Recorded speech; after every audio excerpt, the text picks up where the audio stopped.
Within your Uconnect system is the electric app that allows you to see your vehicle's power flow, understand your driving history, and set a charging schedule for your vehicle's high-voltage battery.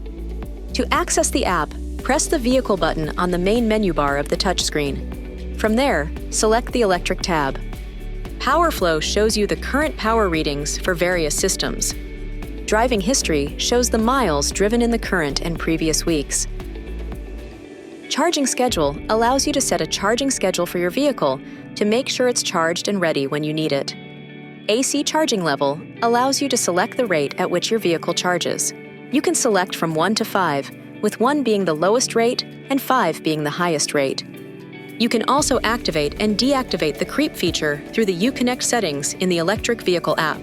Creep uses the regenerative braking system to decelerate the vehicle when you release the accelerator pedal. This maximizes energy capture and helps recharge the electric battery. This video is not intended to take the place of your owner's manual. For complete details and other important safety information, please see your owner's information.